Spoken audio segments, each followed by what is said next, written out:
I was halfway through packing when Jason walked in like he still lived there. "Are you really doing this?" he asked. Flipping the light switch like that made him in control of the room. "You're actually leaving." I folded the blouse slower than I needed to. "You're late." "I had calls." He dropped his keys on the counter. "And I thought we could talk." I zipped the suitcase halfway. "Talk? Now?" He leaned against the doorframe, arms crossed like he was settling in. "For entertainment. I figured you'd get it out of your system and come around." "That's what you thought." He shrugged. "You always make a scene and then sleep it off. Why should this time be different?" I turned. "Because this time, I watched you. Lied to my face, and then I watched you laugh about it after." Jason blinked, then chuckled like he'd just been accused of stealing candy. "Are you talking about the dinner?" "Christ, Elena. That was harmless." "No," I said. "What you did was calculated. What you said to me that night was deliberate, Elena." He took a step forward. "We both say things in the heat of the moment." "You smiled, Jason." My voice didn't rise. It didn't have to. "I broke down in front of you and you smiled." His mouth opened like he might deny it, then he closed it, smirked slightly. "You mean that little meltdown in the kitchen?" I didn't blink. "You were yelling about loyalty," he said, voice lighter than air. "About trust, about how I don't support you." "You laughed." I smiled. He corrected. "There's a difference." My hands curled around the handle of the suitcase. "Why?" "Because," he said, walking closer, "you looked ridiculous screaming in that nightgown, shaking like the world was ending." "Over what?" "A client dinner. You invited your assistant. She's part of the team. You booked a hotel." He hesitated. "Just a flicker." "Enough." "That wasn't what it looked like." I stared at him. "It looked like you needed her, not me." "Oh. For God's sake, Elena." He exhaled, pacing. "Now, I didn't sleep with her. But if I had, could you blame me?" "You've been cold for months. Wrapped up in spreadsheets and silence." I felt that. Not the words those bounced off, the blame. That was the part that stung. "So that's it," I said. "I get busy, I build something, and you crawl into someone else's approval like it's oxygen." He ran his fingers through his hair. "Don't twist this into some noble heartbreak. You left this marriage years ago." "No," I said. "I stayed. I swallowed things. I watched you flirt at every office party, dismiss me in every meeting. Make me small so you could feel big." He raised an eyebrow. "Now who's dramatic?" I tilted my head. "You never cared what I felt. You only cared if it made you feel bad." He grinned, that same impossible smile. "And that bothers you, huh?" "That I didn't collapse with guilt when you cried." There it was again. That shape his mouth made. That flick a cruel pleasure at my pain. "I didn't cry," I said. "I broke." He didn't answer. I stepped forward. "You know what the worst part is?" I rehearsed how I'd tell you. I practiced not shaking. I wrote it down. "Jason, I think something's wrong. I gave you a soft way in. Was I supposed to cry too?" He mocked. "Hold you while you had your little awakening. You were supposed to see me." He let out a long breath, almost bored. "I saw you, Elena. You just weren't interesting anymore." The silence that followed could have cracked bone. I nodded once. "Thanks for the clarity." He shifted, maybe realizing too late that something final had just passed between us. "Elena, I should thank you," I said. "You gave me something useful." "What? A story for your therapist?" "No. A moment. The exact second you smiled, that was the last time you had any power over me." He scoffed. "You don't mean that." I walked to the dresser, took the envelope out from the drawer. "Here's the signed agreement." I took less. "I don't want anything with your name on it." Jason's jaw tightened. "You think walking away makes you strong?" "No," I said, holding his gaze. "But not looking back does." He reached out, slow. "Elena, be honest, you'll miss me." I looked at the hand he hadn't raised high enough to touch me, then at the face I once would have kissed without thinking. "I used to miss the man I thought you were," I said. "Now I just miss the silence before you speak." He laughed. But it was thinner now, forced. "You're getting real poetic for someone about to be alone." I smiled. "Finally, the real kind. Better alone than amused by someone else's pain."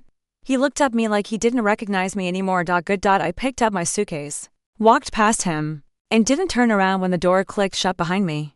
Vanessa's office smelled like toner and quiet rage. I stared at a spreadsheet on her screen. My pulse too loud in my ears. "You're sure?" I asked. Vanessa didn't look at me. I cross-checked 5 quarters of expense reports against his brokerage withdrawals. "Maybe it's not." She clicked, dragged, highlighted this account. Not on any of the disclosure forms. "But he's been pulling from it bit by bit for 2 years." I sat back. "Jesus." She finally looked up. "Do you want to see the breakdown?" "No." I rubbed my jaw. "Just tell me how bad." Vanessa leaned forward. "About 360,000, hidden under a subsidiary linked to a vendor that doesn't exist." I blinked. He faked a company, just enough of one, registered it under an LLC, had checks written to it, then funneled everything into a fund with his mother's maiden name. My mouth went dry. He planned this for a while. I didn't speak. Vanessa closed the file, softly. I almost didn't show you. Why? Because you just got out. I thought maybe you didn't want. I didn't. I stood. I still don't, Elena. Who the hell does that? I said, voice sharper now. Who looks at their wife and thinks, just in case she ever leaves me, I better stash $500,000 where she won't find it. Jason, she said simply. I turned away, hands on my hips. I thought the worst thing he did was smile. Vanessa was quiet. I faced her again.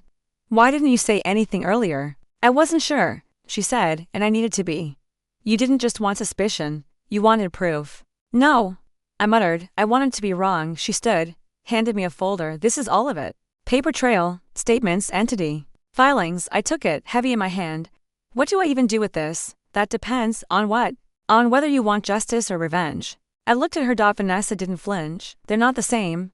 He took what wasn't his, I said. That's not just betrayal, that's theft. Legally, yes. Emotionally, that's blood money. I nodded slowly. Open the folder. Don't read it now, she said. It'll just make you angrier. I need to be angry. She paused. Why? Because if I feel anything else, I'll fall apart. Vanessa exhaled. Then walked to her desk and pulled open a drawer. What are you doing? Giving you options. She returned with a second folder, thinner, but with sharper edges. What's this? Receipts, emails, meeting logs, things I probably shouldn't have, but got anyway. I flipped through. You hacked him. Don't flatter yourself. Jason's password hygiene is worse than his ethics. I laughed once. It sounded brittle. She tapped the page I was holding. That's a wire transfer from one of his shell accounts to a firm in Belize. My fingers tightened. Offshore, looks like. I closed the folder. How long have you had this? About a week. You sat on it. I waited. For what? For you to stop loving him enough to look. I didn't answer. Vanessa stepped back. You don't have to decide anything tonight. No, I said. I do. Elena, I spent 12 years building trust with a man who was architecting an escape route the entire time. He didn't just plan an escape, she said. He planned a cushioned one. I looked down. I signed that divorce agreement like a fool. You wanted peace. I got conned, not conned. She said gently, blindsided. Same thing, I said. Only one feels stupider. Vanessa sighed. Do you want me to move forward with what? We can file an amendment, fraudulent non-disclosure. It'll blow everything up. I looked at her. Would you do it? If it were you? She hesitated. I wouldn't hesitate. That settled something, I nodded. Then do it. Vanessa blinked. You're sure? No. But I'm sure I'm done letting him win. She picked up the folder. I'll start tonight. I want copies of everything. You'll have them. I walked to the door. Elena. I stopped. You don't have to be composed. I'm not. You look it. I turned to her. He lied to me every day for 2 years and still kissed my forehead every morning. I don't know how to not be composed. Vanessa's face softened. When it hits, call me. It already hit then. Call anyway. I nodded, left the office, and walked into the kind of night that makes you realize how far from home you've drifted. The coffee was cold. I drank it anyway. Rain tapped the window behind me. The apartment smelled like cardboard and unfamiliar wood. I hadn't unpacked the art. The silence was a kind of company. My laptop screen glowed, still open to Vanessa's last email. Subject, he knew. Attached, 12 PDF files and a note that read, brace yourself. I opened the folder, clicked the one labeled travel discrepancies. A table popped up. Rows and rows of flight confirmations, hotel invoices, per diems billed twice. My phone buzzed. Vanessa, just checking on you. I typed, still breathing. 3 dots. Then nothing. She knew better than to fill the silence. I stared at a Marriott receipt from Chicago. December 3rd. Jason had said he was in Dallas. Client review. He mumbled, half-dressed. Cologne still on his neck. I remembered the night exactly. I'd made stew. He didn't touch it. Too heavy, he'd said. Early flight. He didn't fly until noon the next day. I pulled up another document. Mileage plus deductions. He claimed trips to suppliers that didn't exist. Wrote off dinners I'd cooked myself. Vanessa had tagged the line items with red notes. No vendor match. Shell Corp. Filed separately. I leaned back and closed my eyes. A knock at the door startled me. I didn't move. Another knock, softer. I opened it. Jason stood there, holding a box. You moved without telling me, he said. Didn't think you'd miss the echo. He forced a smile. I brought your records. Old tax returns. Figured you might want them. I took the box, set it by the door. Thanks. He didn't leave. You look different, he said. You mean not tired? He studied me. You got a haircut. You noticed something not about you. That's new, he sighed. I came to make peace. No, I said. You came because Vanessa filed the amendment. His jaw flexed. You had her dig through my life? She didn't have to dig. You left footprints all over it. Christ, Elena, we agreed. On the settlement, we agreed based on lies. His voice sharpened. This is going to get ugly. It already was, I said. Now it's just documented. He stepped inside without asking. Look, I didn't take anything from you. I earned that money. You hid it, I said. For years. I protected it from me. He hesitated. From the possibility that you leave, I blinked. So you planned for my betrayal, while committing your own. That's not what you had. Backup accounts, fake vendors, offshore wires. I said. You used my birthday as a password for an account you never meant me to find. He looked away. You were always better at saving. I was better at trusting. Jason sat on the arm of the chair. I didn't think it would end like this. You didn't think it would end at all. He studied the floor. What do you want, Elena? An apology, a confession? I want the truth. The truth is complicated. No, I said. The truth is simple. You wanted security in case I became inconvenient. He didn't deny it. I walked to the counter, poured the rest of the coffee, drank it cold again. He followed. You're twisting it. I'm untwisting it, Elena. I replayed every trip, I said. Every vague meeting. Every time you turned off your phone or called me by the wrong pet name. He flinched. I never once. Palm Springs, you called me Mar, short for Marissa, right? His silence answered. I thought I misheard, I whispered. But I didn't. He leaned against the counter. I didn't love her. I don't care. Elena, I care that you lied while I was trying to save us. I didn't know how to fix it, so you sabotaged it instead. He rubbed his face. I was scared. You should be. His eyes flicked to the laptop. Vanessa sent you everything. I nodded. I've seen it all. He swallowed. And what now? I walked to the door, held it open. Now you leave. And I reread it all until the story makes sense. Elena, go. He stepped past me, paused. You won't win this. I already did. The diner smelled like old coffee and bleach. Vanessa slid into the booth across from me, her laptop already open. The screen tilted to hide from the night. You didn't sleep, she said. I shook my head. Could you? No. I pushed a folder toward her. That's everything I pulled from the rental company records. He moved funds through a holding account disguised as vehicle storage. She scanned the first page. Jesus, how long? 18 months. Vanessa looked up. He's careful, sloppy, but careful. He's arrogant, I said. That's not the same as smart. She nodded. You want to go through the others? I nodded back. Let's start with the Belize transfers. Vanessa typed, fast and silent. The glow of the screen sharpened the lines around her eyes. He ran the funds through a dummy invoice service called Vintech, she said. Filed as international consulting. I traced it to a secondary holding account. Same street address as his uncle's law firm. God, I muttered. He thought. He covered it all. He didn't cover you, she said. He thought you'd never look. He thought I'd just disappear. She turned the screen toward me. This is the flow. Domestic to offshore. Then redistributed into real estate shares under an anonymous trust. But the trust pays Jason's personal card. Same last four digits from his travel bookings. I stared at the diagram. So it's traceable. Enough for court, or leverage. I tapped the table. Leverage first, court only if he pushes. Vanessa paused. You sure? Yeah. I want him squirming. Not silenced, she nodded. Then we need to hit him where it stings. Public image, professional credibility. I leaned forward. His boss still believes he's clean. His clients trust his numbers. Until they don't, Vanessa said. I can compile a summary, clear, concise, enough to plant doubt. Do it. But wait, for what? For me to show him first. She frowned. You want to confront him? I want him to see how small his game looks now. Vanessa closed the laptop. Then say the word when you're ready. I'll prep the full report. I stood, pulling on my coat. He played me with strategy. I'm returning the favor. I met Jason 2 days later at a rooftop bar he used to love. He didn't look surprised to see me. You picked the place, he said. You trying to be sentimental? No. I'm trying to remind you of altitude. He raised an eyebrow. Excuse me. You always talked better when you felt above people. He chuckled, leaning back. You seem sharper lately. I've been studying. He glanced at my bag. More folders? I slid one across the table. A preview. He didn't touch it. What is it? Proof of fraud. Misappropriated funds, unreported assets. You're bluffing. Open it. He did. His jaw tightened as he flipped through the first few pages. You went too far. He muttered. No, I said. You did. I just traced your steps. He looked up. You planning to go public? That depends. On what? Your next move.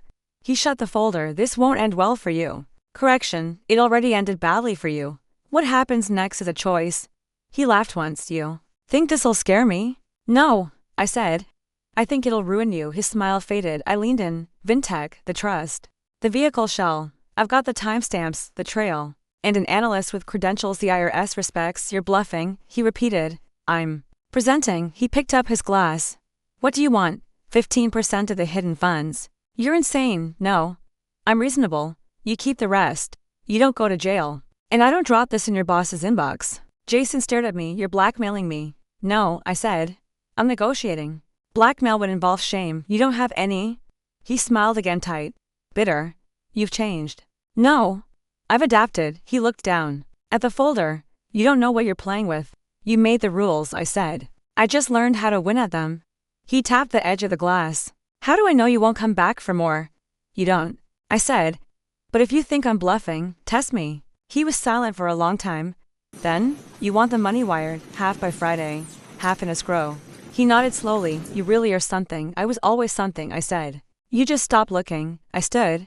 Next time you cheat someone, Jason, make sure she doesn't own a forensic accountant. He didn't speak again. Just watch me walk away. The email subject line was nothing FWD. Policy update. For internal only. I almost deleted it. But buried beneath the footers and corporate jargon was an attachment, a one-page summary, labeled Word _ Rust _ override.pdf. I clicked, and there it was. Jason's offshore account, tied directly to his employer, labeled reimbursement, labeled fraud. My phone rang before I could breathe. Unknown number. I answered. Elena Hart. Yes. This is Travis Mendez. We haven't met, but I work in HR compliance at Greystone. I closed the laptop. Why are you calling? You just got an email from me, accidentally. I stood, pacing. Accidentally? I was forwarding documents to legal. Your name autofilled and you didn't recall it. I tried. Too late. So you're telling me I wasn't supposed to see a document that proves Jason funneled personal assets through company reimbursements? A pause. No, Travis said. You weren't. But it's real? He didn't answer. It's real, isn't it? I pressed. Yes. My throat tightened. You've known about this, I suspected. But that file? That's confirmation. I stared at the window. You realize this changes everything. I figured it might. That's why I called. I turned back to the laptop. Why now? Because I'm leaving the company. And because he's protected, they won't pursue it unless they're forced. They will be. Elena, why did you forward it to me? I didn't mean to, he said. But maybe I wanted someone to actually do something. I let that sit between us. He's been manipulating the system, Travis continued, using third-party vendors to justify reimbursements. The money ends up offshore and HR knew, suspected. Nobody had the full chain. I do now. Travis hesitated. Use it carefully. That document could burn a lot of bridges. I'm not in the bridge-saving business, Elena. What? I hope he's worth destroying. I exhaled.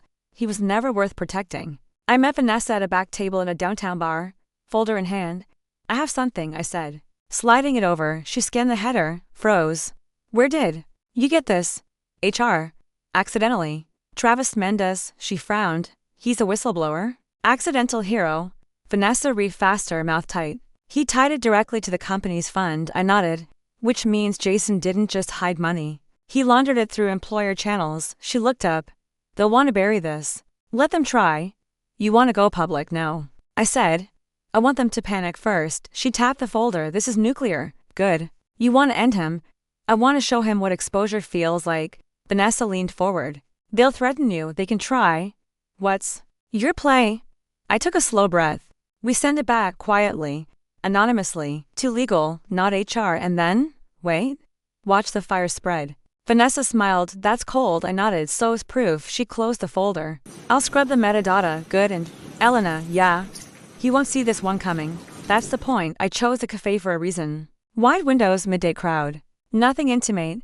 Nothing private. Jason walked in late, eye scanning like he expected a trap. You look good, he said, sitting across from me. You don't. He smirked.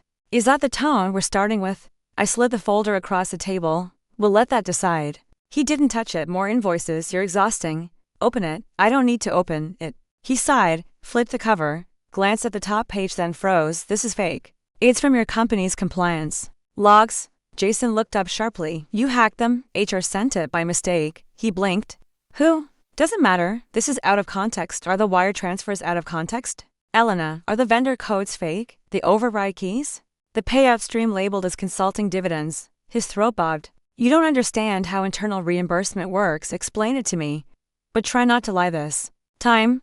He glanced around. This isn't the place. This is exactly the place. Jason leaned in. Do you know what you're holding? Proof. You think this brings me down? It already has. He scoffed. You're bluffing. You wouldn't risk your own reputation to go after mine. I don't need to. I said. I'm not the one who falsified trust declarations. His face darkened. This wasn't about greed. No. It was about control. You're twisting this. I pulled a second envelope from my bag. This one's addressed to your company's legal counsel. You've got 48 hours before it lands on her desk. He stared at it like, it might burn through the table. Elena, you don't owe me an apology. His mouth opened, then shut. You owe the IRS an explanation. Jason's voice dropped. We can work this out. We passed that exit 6 months ago. He reached for my wrist. I pulled back. You came for revenge, he said. No, I said. I came to return your mess to the rightful owner. This'll backfire. Only on you. You think Greystone will protect me? They're already circling. I just gave them teeth. Jason leaned back, breath shallow. You loved me once. I loved a version of you that didn't exist. His fingers tapped the folder. How much do you want? I laughed. This isn't a negotiation. Everyone wants something. Not everyone sells their soul to keep it. He sat in silence, the hum of the cafe blaring behind him. Finally, what happens now? I walk away. And I get torched. You set the fire, Jason. He looked up at me. Something hollow in his eyes. You're really doing this. I already did. I stood. Elena.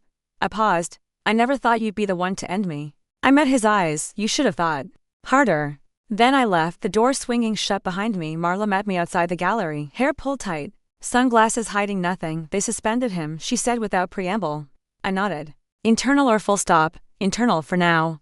She pulled me toward the side alley, away from the wine-sipping crowd. Legal's involved. So is the board. HR radio silence.